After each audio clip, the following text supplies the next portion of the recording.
Well, hello there and welcome to the channel. Don't forget to subscribe.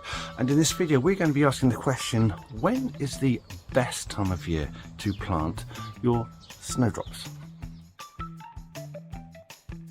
Now, everybody loves snowdrops, but if for some strange reason you don't, then maybe you're missing the passion from your heart.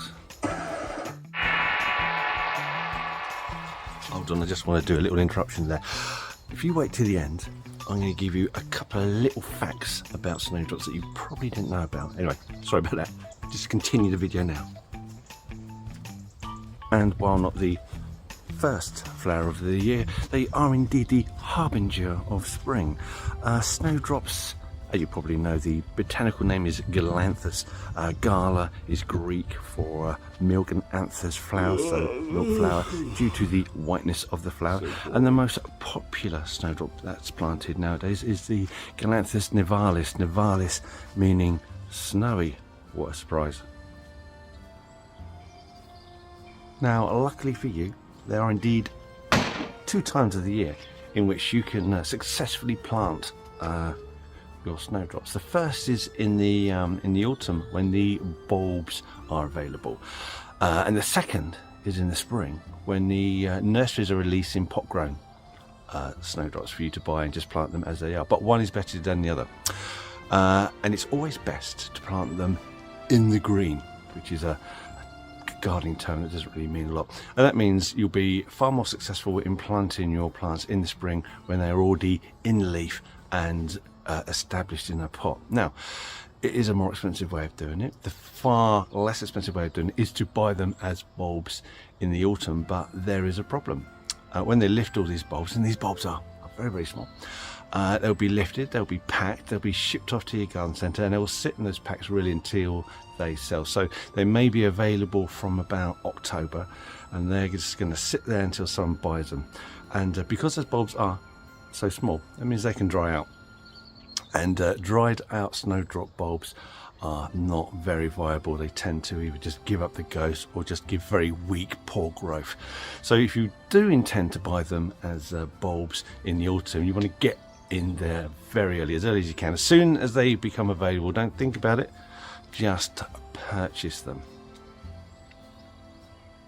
So now you've purchased your snowdrops, where do you plant them? Well, planting is quite important, as I alluded to earlier regarding the bulbs drying out. You plant them in semi-shade, often planted around trees so you get the shade over the summer.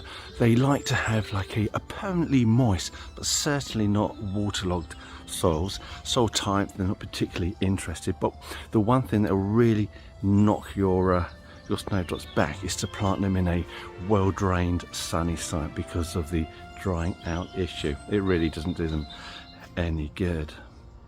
And for those of you who are interested in such things, Galanthus nivalis, as well as several other Galanthus species, have been awarded the Award of Garden Merit from the Royal Horticultural Society, proving that these plants are indeed excellent specimens.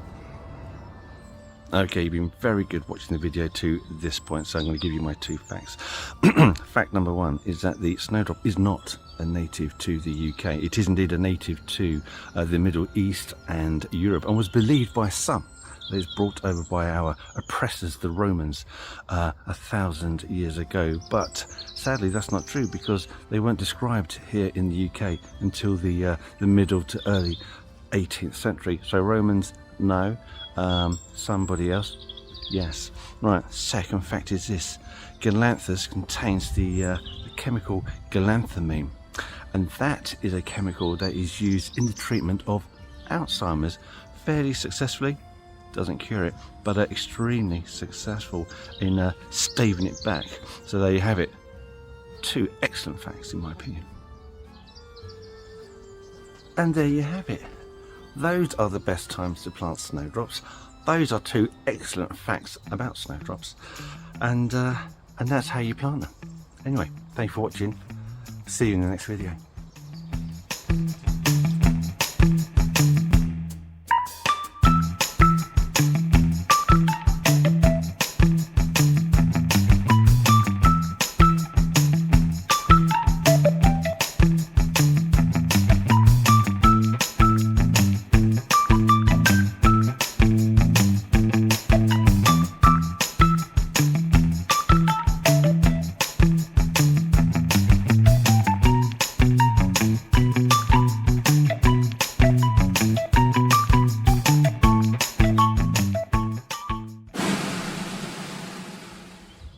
in the cutthroat world of gardening YouTube channels, I am prepared to stand up and stand alone against the horticultural ignorance of poor gardening advice. And I do it not for me, but for you. And I don't want anything for it. And even if I did, you know, I wouldn't accept it, because I am a humble man. Humble enough to admit when he's been humble, but really it's all about you. It's about you and gardening and getting the best out of the plants that you grow. If it wasn't for you and your dedication to the art of gardening, I wouldn't have a place in the world, and I would just be a sad, lonely man in his garden pottering around. But with you by my side, I feel that I can dedicate my life to helping others and truly become the best gardener that I can be. So, thank you.